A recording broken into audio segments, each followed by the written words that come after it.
Hello, David. Welcome to OysterLink, and thank you for joining us today. Thank you, Matt. It's a pleasure to be here. So, could you please introduce yourself and tell us about Amazonico's global journey all the way to Miami?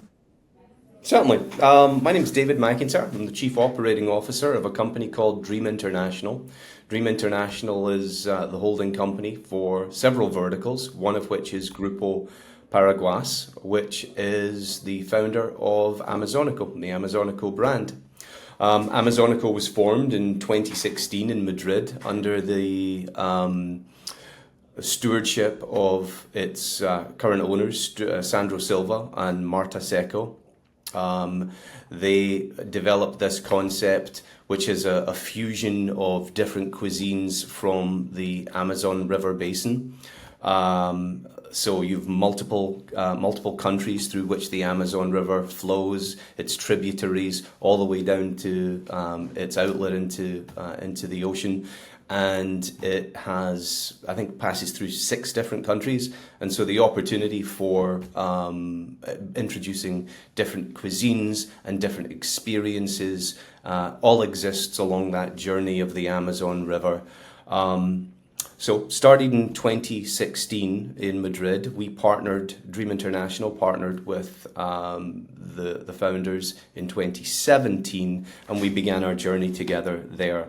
We opened our next restaurants in London and Dubai in 2019, approximately 1 month apart. And then in April 5th of 2024, we opened in Monte Carlo.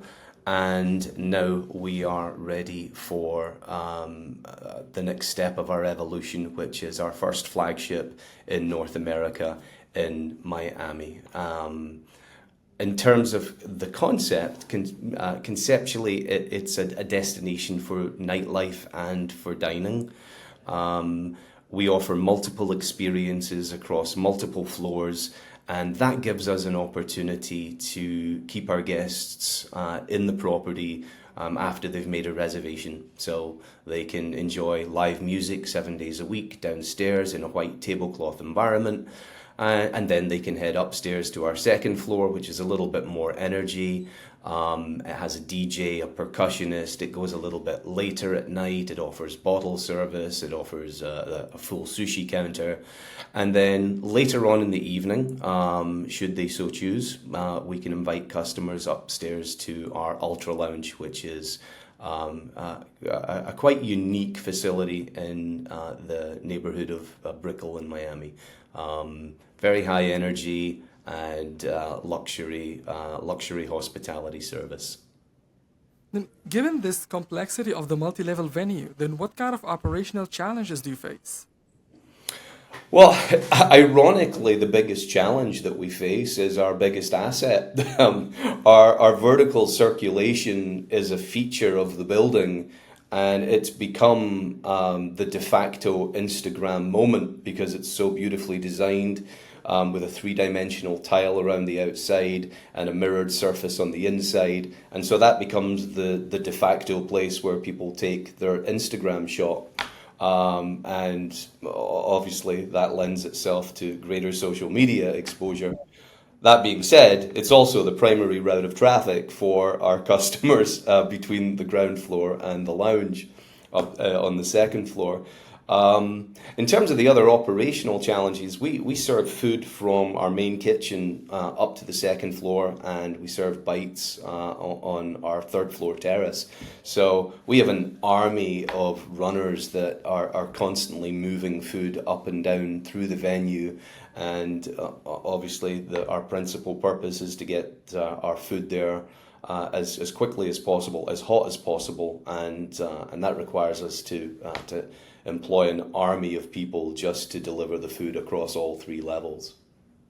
And how is staffing in Miami? I mean, do you find it easy? Are you facing challenges? I think staffing in Miami, like every market, has its challenges, and I think those challenges begin with housing affordability, transportation. And then, of course, there are the cultural complexities to navigate within any market. But Miami is a growth market for hospitality. It's shown very little signs of abating. There's a ton of new additions to the market, and that increasing the seat count and the seating capacity in Miami means that only the very best will survive. And I think one of the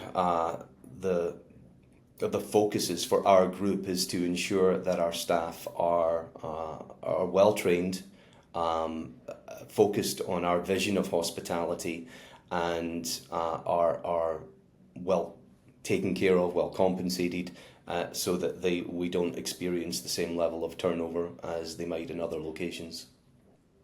Then may I ask you, what are the absolute red flags and the green flags you look for in a potential candidate from your perspective?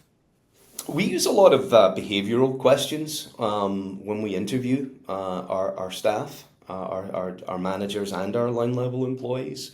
The best predictor of future behavior is past behavior, and so when we ask questions of our employees, we're looking for specific answers.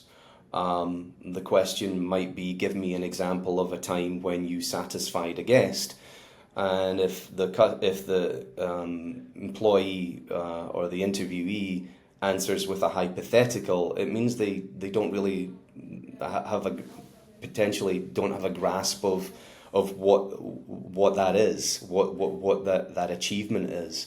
So I think we also look for timeliness. We look for professionalism in the way that they show up to the interview. But also, as I said, it's mostly behavioral-led questions, and we're very specific, and we've got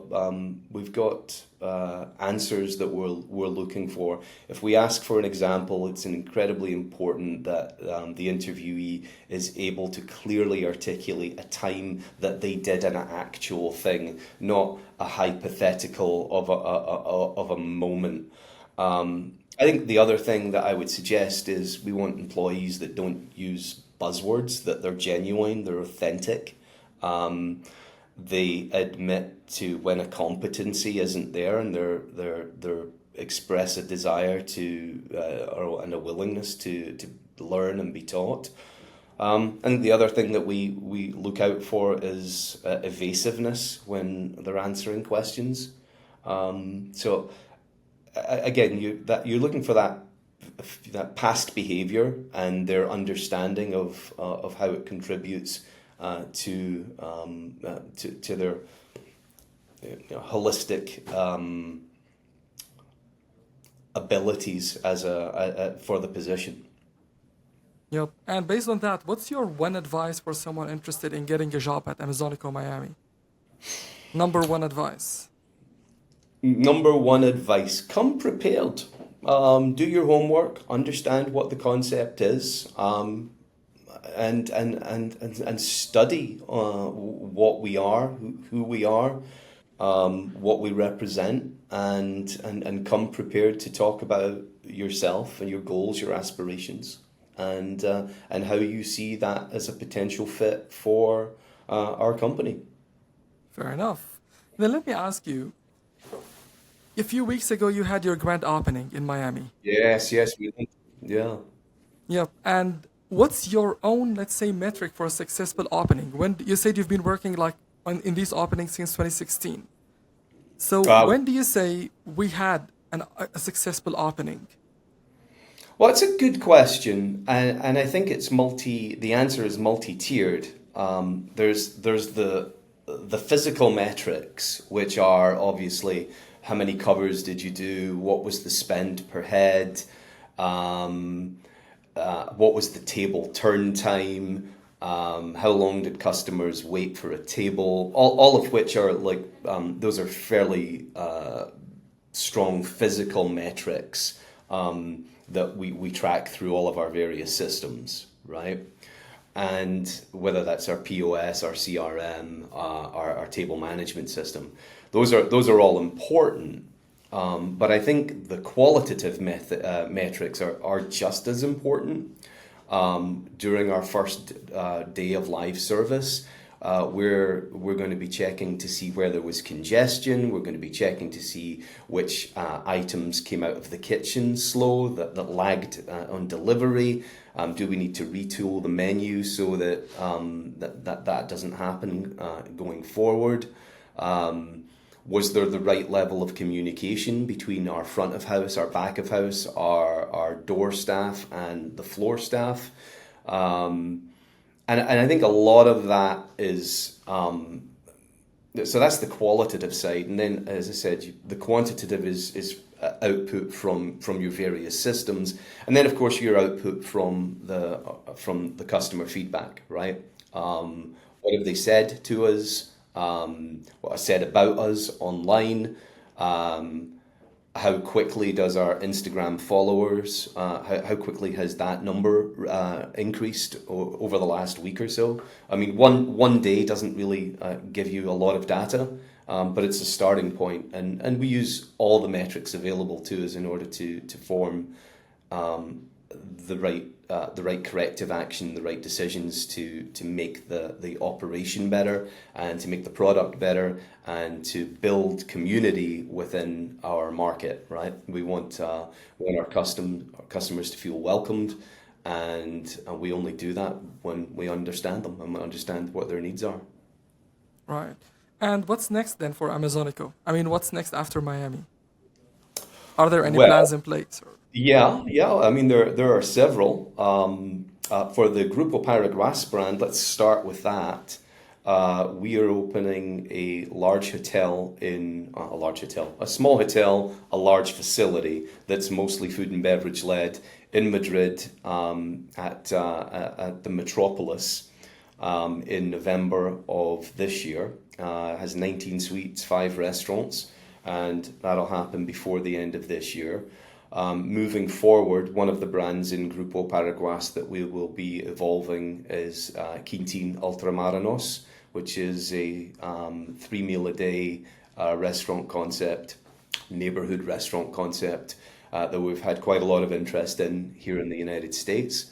And we've already had a lot of interest from several developers to take the Amazonico brand further around the United States to those key gateway cities. So we're assessing those opportunities. We're determining which ones make sense for us, and we're trying to create a pathway to a much larger portfolio within the United States.